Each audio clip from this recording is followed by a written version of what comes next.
आप सबका स्वागत है साथियों।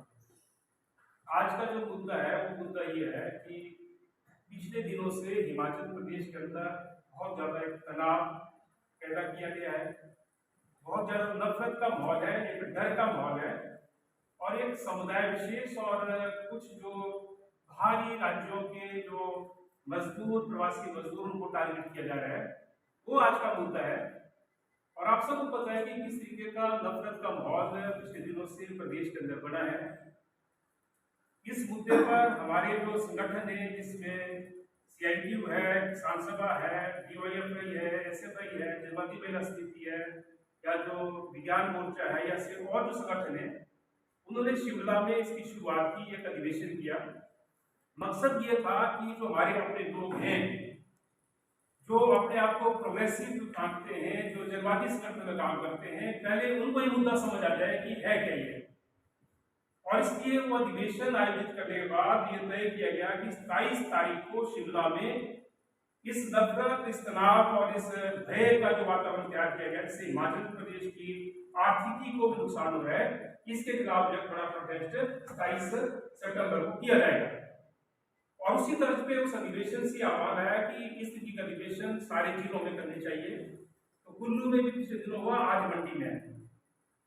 साथियों, ये मसला सिर्फ हिंदू मुस्लिम के दायरे में अगर हम समझने की कोशिश करेंगे तो तब हम गलती कर बैठेंगे।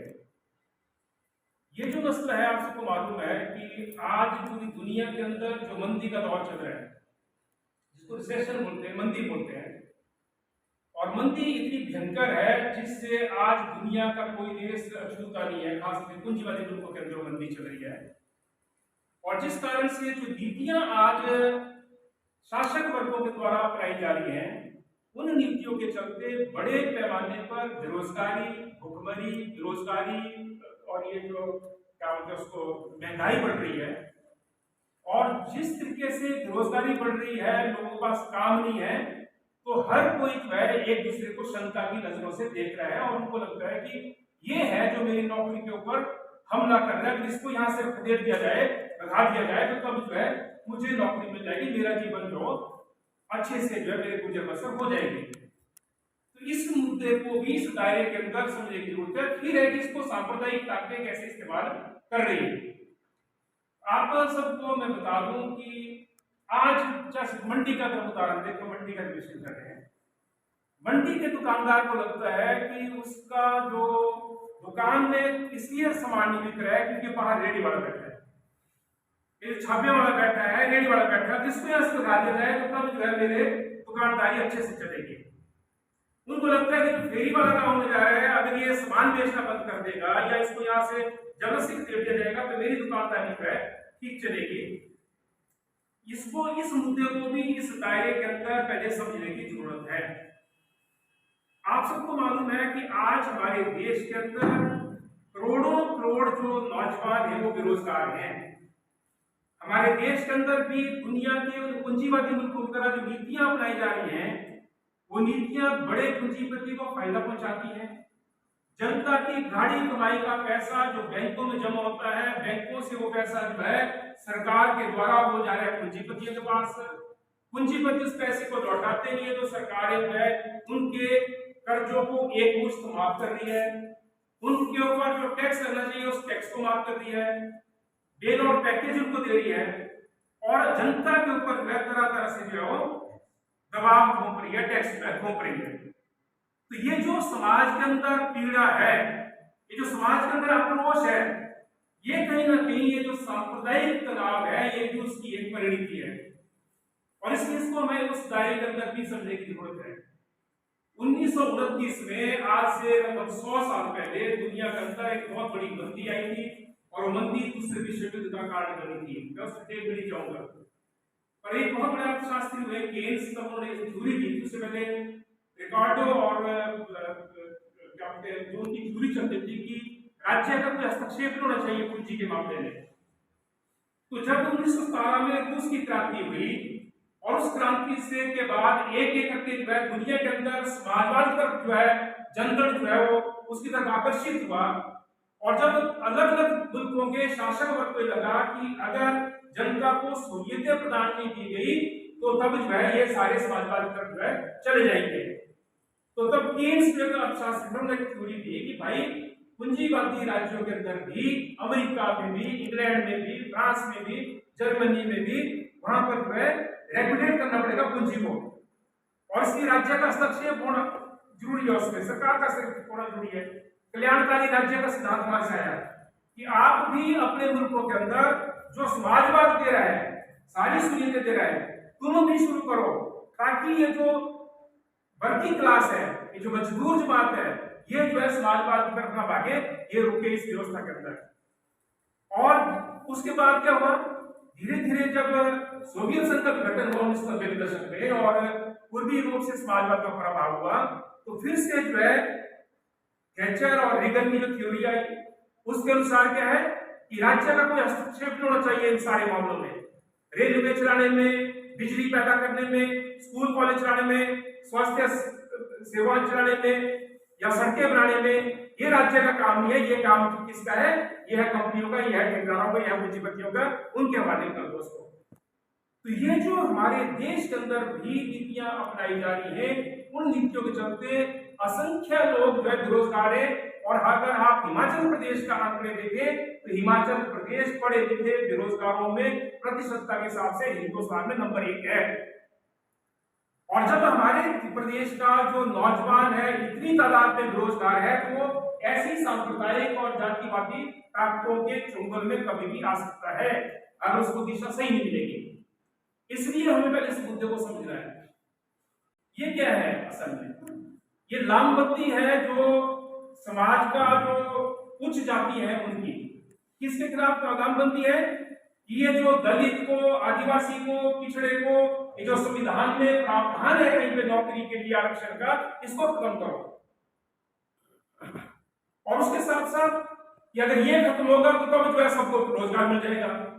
भाई हिमाचल प्रदेश में लाखों लाख नौजवान रोजगार है, पोस्टें निकलेंगी 100, आवेदन आएंगे 5 लाख, तो 5 लाख में कोई दलित लग गया, कोई आदिवासी लग गया, कोई हायर कास्ट का लग गया, लगने तो 100 ही है, तो उन 5 लाख में से जो है 4,99,900 लोग जो है बेरोजगार रहेंगे। लेकिन ये इस्तेमाल करते हैं इस चीज का कि जो आक्रोश है नौजवानों के अंदर, वो आक्रोश जो सरकार की नीतियों के खिलाफ एकजुट होना चाहिए, वो आक्रोश सरकार की नीतियों के खिलाफ एकजुट ना करके उस आक्रोश को जो है वो जातिवादी और सांप्रदायिक जो है वो रंग देते हैं। और यही ये मुद्दा है। तो इसलिए जो मैं कह रहा था कि उनको लगता है कि छापे वाला, रेडी वाला, फेरी वाला, ऑनलाइन बिजनेस को जो उनके बिजनेस को जो कैसे करता है, वो सारा दुकानदार जो है इसके साथ चल पड़ता है। जो बेरोजगार नौजवान है वो इसके साथ चल पड़ता है। उसको लगता है कि हाँ, अगर इन मुसलमानों के आस खदेड़ देते हैं, अगर यूपी बिहार के जो लोगों को खदेड़ देते हैं, तो तब हमें रोजगार मिलेगा, क्योंकि उनके दिमाग में वही चीज भरी जा रही है। लेकिन जो यूपी बिहार वाला जो कारीगर है, जो कारपेंटर है, जो मेसन है, जो वो काम करते हैं, वो तो हमारे यहाँ कोई कर नहीं पाता है, तो उसके लिए तो हमको दक्ष होना पड़ेगा, है ना। तो मेरे ये कहने का मतलब है कि ये जो बेरोजगारी है, ये जो पीड़ा है और ये जो मंदी है, इस मंदी का परिणाम है ये उन्माद। और इसकी जो शुरुआत अभी हिमाचल प्रदेश के अंदर हुई, ये तो एक मौका मिल गया उनको शिमला वाले इस मस्जिद का। असल में सुमटी के इलाके में 2 ग्रुपों के बीच में झगड़ा हुआ, जिसमें 2 समुदायों के थे वो अलग अलग, और तब जो एक समुदाय के लोग थे उसमें, मतलब जो इंडिविजुअल्स थे वो मुस्लिम थे और दूसरे वो हिंदू समुदाय से थे। तो मामला था क्राइम का, उसकी रिपोर्ट होनी थी थाने में, उसका जो उसी तरीके से हल होना था। लेकिन वहां पर कुछ लोगों ने इसको जो है सांप्रदायिक रंग दिया कि जो जिन्होंने हमला किया या जिनके साथ झगड़ा हुआ उनको शरण दे रखी है सिनौली की मस्जिद में, और इसी में सिनौली चलो उनको बाहर निकाला जाए वहां से। और तो वहां पर जो कांग्रेस के भी जो काउंसलर है वो भी उस मॉब के साथ थे। और जब वहां पे सिनौली में पहले दिन किया तो ज्यादा लोग नहीं थे, पर जब वहां पर चल गए तो वहां से आह्वान आ गया कि मस्जिद अवैध है, इस मस्जिद को गिराया जाए।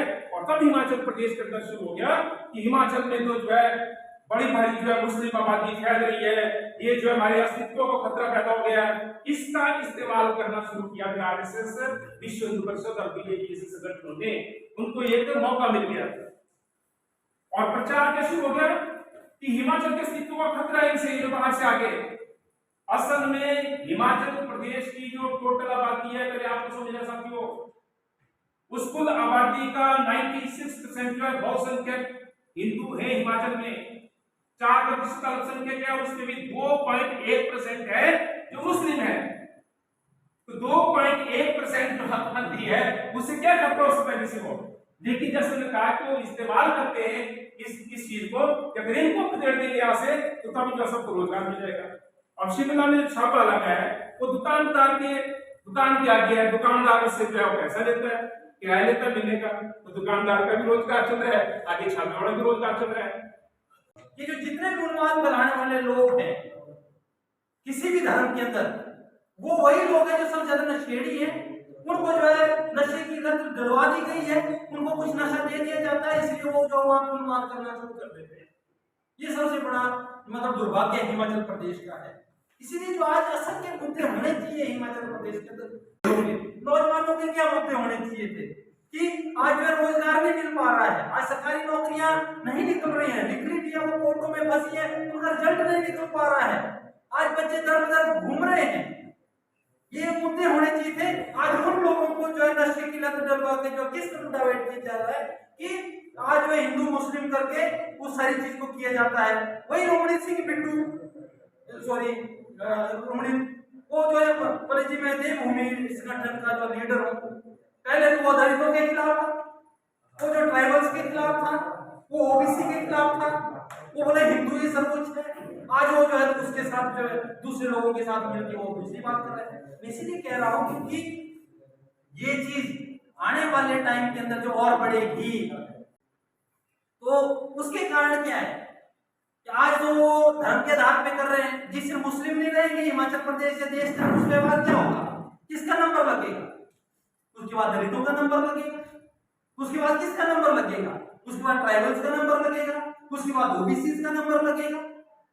कोई नहीं बचने वाला। क्यों? क्योंकि ये जो धर्म के आधार पे, जातियों के आधार पे जो संकीर्ण भावनाएं हैं, ये समाज को जब तक खोखला नहीं कर देती तब तक जो है ये अपने पांव जो पीछे नहीं हटा सकती है। बाद में क्या हो? मैं लास्ट में एक बात कहना चाहता हूं। क्या मुद्दा था इस जो धार्मिक उन्माद से पहले, क्या मुद्दा था हिमाचल प्रदेश के अंदर? मुद्दा था पेमेंट नहीं मिल रही है, रोजगार नहीं मिल रहा है, मजदूरों को दिहाड़ी नहीं मिल रही है, या उसको जो दूसरे बेनिफिट्स मिले थे वो नहीं था। पर आज क्या है, जो लोग कभी जिंदगी के अंदर इन मुद्दों को लेकर लड़ाई नहीं लड़े, कभी उन्होंने उन मुद्दों को लेकर कभी बात नहीं की, वही लोग जो है आज जो है धार्मिक जो है उन्माद कराने की कोशिश कर रहे हैं। उनको नहीं लेना देना कि नौकरी मिलेगी कि नहीं मिलेगी, उनको नहीं लेना देना कि किसी मजदूर का रोजगार बचेगा नहीं बचेगा, उनको कोई लेना देना नहीं है। वो कुछ एक ही लोग हैं, और वो ज्यादातर लोग कौन है? वो लोग हैं जो ठेकेदार है किसी पार्टियों के, या जिनका काम ही धर्म के आधार पर लोगों को विभक्त करना है, उनको जो फंडिंग है पीछे से। वो आज असल मुद्दे ये हैं, इनके ऊपर लड़ाई लड़ने की जरूरत है, वो कभी नहीं लड़ेंगे। अभी हमने कई बार प्रदर्शन किया, आप में से बहुत सारे लोग गवाह हैं कि मणिपुर के अंदर महिलाओं के साथ क्या हो रहा है, जो कोलकाता में क्या हो रहा है, दूसरी जगह क्या हो रहा है, तब कभी नहीं बोलेगा कोई, बाबा नहीं बोलेगा कोई, दूसरा नहीं बोलेगा। वो ये एक बुनियादी बात है। इसलिए हम क्या बोलते हैं, कई बार बोलते हैं कि देश संविधान चलना है। किसी मंदिर के पुजारी या मस्जिद के मौलवी या क्या बोलते हैं गुरुद्वारे के जो सत्संग के क्या बोलते हैं उनको पाठी के कहने से नहीं चलेगा। वो मंदिर चल सकता है, मस्जिद चल सकती है, गुरुद्वारा चल सकता है, ओके, मगर देश नहीं चलेगा। देश चलेगा संविधान से। तो एक मूल स्थापना है, मौलिक बात है। अभी जिस मुद्दे पे लेके हम बात कर रहे हैं, बात ये है, जब हम एक होते हैं तो हम सब बराबर है, सबको बराबरी का अधिकार है, सबको अपने अपने धर्म का आदर करना मानना वो सबका अधिकार है। एक तो धार्मिक बात है, एक है अवैध की बात। कोई भी चीज अवैध है किसी की भी है तो वो कानून के तहत उसको हटाना गिराना वो सरकार का काम है, वो सरकार ने करना होता है। अगर मामला कोर्ट में चला है, तो जब तक कोर्ट में मामला होता है तब तक आप उसमें कोई भी सरकार भी कुछ नहीं कर सकती है, लोग भी कुछ नहीं कर सकते। मगर यहाँ दोनों मामलों में जैसे यहाँ तो चलो फिर वो फैसला हो गया, जो भी हुआ जो भी है, पर अब कहाँ क्या मुद्दा छेड़ दिया है। अब कुछ जो है वो 5-10 ही लोग होंगे, पर मीडिया में अदरवाइज धीरे धीरे कि अब इसके नीचे मंदिर था, अब इसके नीचे अब वो हर मस्जिद के नीचे मंदिर की बात कर देंगे। वो कल को आपस का भाईचारा तालमेल है वो दरार खड़ी जो है वो कर दी। सीतू ने इस मुद्दे से लेके भी पिछले हफ्ते शिमला में एक कन्वेंशन की कि एक तरह का माहौल बन रहा है, दूसरी तरफ जो हम मजदूरों को संगठित करते हैं, मजदूरों की यूनियन बढ़ाते हैं, मजदूरों का संगठन बढ़ाते हैं और ये बोलते हैं कि लोगों को धर्म के आधार पे, जाति के आधार पे, क्षेत्र के आधार पे हम संगठित नहीं करते। हम क्या बोलते हैं कि जो मजदूर है उसकी जात क्या है, वो मजदूर है, वो है उसकी पहली जात। क्योंकि मजदूर होने के नाते चाहे वो हिंदू है, चाहे मुसलमान है, चाहे किसी और धर्म का है, अगर पैसे कम मिलते हैं तो सबको कम ही मिलते हैं। ऐसा नहीं होता कि हिंदू को ज्यादा मिलते हैं, जैसे किसी विभाग में, सरकार में, किसी ठेकेदार के द्वारा या किसी दूसरे को बराबर मिलते हैं। तो अगर उसको बढ़ाना है तो सबको बराबर रूप में संघर्ष करना है, करना है। किसी भी रूप में धर्म के, क्षेत्र पे, जाति के आधार पे एकता नहीं टूटनी चाहिए। अगर एकता टूटेगी तो जो हमारा शोषण करने वाला है, हमारी लूट करने वाला है, चाहे कंपनी है, चाहे ठेकेदार है, चाहे सरकार है, वो एक मौका मिलता है। आपको एक याद होगी पुरानी की, फूट डालो और राज करो। एक आप सुनते होंगे पुराने की अंग्रेज इस देश में क्यों राज किया, क्योंकि वो फूट डालो और राज करो। तो वो ये वही नीति है, ये जो फूट डालो राज करो में अभी आपने देखा होगा। अगर आप यहाँ हमारे देश में किसी बच्ची के साथ, महिला के साथ अत्याचार होता है, बलात्कार हो जाता है, कुछ और हो जाता है, बड़े बड़े बाबे हैं इस देश के हिंदू, आसाराम से लेकर राम रही से लेके वो सारे अंदर है ना। तो वो उसके बारे में कोई इस तरह का बवाल, इस तरह का आयोजन, इस तरह से भीड़ इकट्ठी नहीं होती है। इस बात को अगर अपनी बात को कंपनी से बनवाना है तो उस बात को समझ लो कि बात को रखना पड़ेगा। धर्म के नाम पर बढ़ जाए तो आप लोगों को दिला फिर ट्रांसपोर्ट का दिला दो, पीछे रह गई और फिर आगे बढ़े बात। लेकिन कुछ नजर कंपनी का करेगा हमारे को मजदूरों की इसका को कायम करना है, तो किसी का है तो ठीक है, पंजीकरण होती है, काम करते हो तो आगे की बात। तब ये आज का जो माहौल है, हम अपने आस पड़ोस में भी बैठेंगे, कहीं भी अगर हम देखेंगे तो इस इशू के ऊपर मतलब जो है वो बहुत बड़ा कंट्राडिक्टरी माहौल जो है पैदा हो गया है। लोग मतलब काम करते हैं, हम जो है इस मुद्दे को किस तरह से वहाँ पे डिस्कस करें कि लोगों के बीच में हम जागरूकता फैलाएं कि ये जो संगठन, ये जो सांप्रदायिक ताकतें हैं जो पूरे समाज का माहौल खराब करने में तुली हुई है, हमें इनको जो है वो पीछे करते हुए हमें कहीं ना कहीं ये डिस्कशन ले जानी होगी कि इन ताकतों से हम लोगों को जो है वो दूर रखें। तो मैंने यही बात आपके बीच में रखूंगी। स्थितियों को जो है अगर हम अपने इतिहास को नहीं देख पाएंगे तो हम आगे अपने विचारों को जो है जो आने वाले जो वर्तमान में जो हमारी समस्याएं हैं उनके ऊपर हम विचार नहीं कर पाएंगे। तो 10वीं शताब्दी में ही रूपनगर, पांगड़ा, आपके सुंदरनगर, लोहारा, आपका छतरी और इधर से होते हुए आपका सरकार घाट महादेवी तक, जोगिंदरनगर तक, ये जो लोग यहाँ हमारे बीच में आए उस वक्त कौन से संप्रदाय थे? क्या यहाँ मुस्लिम और क्या आपके यहाँ हिंदू? तो वहाँ उससे पहले की जो स्थितियाँ थी, तो मैं पहले आपसे निवेदन किया कि मैं एक इतिहास का विद्यार्थी नहीं रहा हूँ, लेकिन कोशिश की है जब हमें मौका मिला स्टूडेंट फेडरेशन में, जब हम 80 के दशक में जब हम कॉलेज में गए तो उसके बाद थोड़ा हमें हम अपना ज्ञान को में वृद्धि करने की जो है एक मौका मिला, वो मिला हमें विद्यार्थी जीवन की राजनीति से स्टूडेंट फेडरेशन ऑफ इंडिया। तो हमें खुद भी मतलब इन चीज़ों में संलिप्त ना हो, क्योंकि कई बार क्या होता है, जैसे शादी के बाद की कई बार हम भी उन चीज़ों को मतलब गाय उसका समर्थन कर बैठते हैं कि हाँ भैया ऐसा तो होना चाहिए। हमें टोटल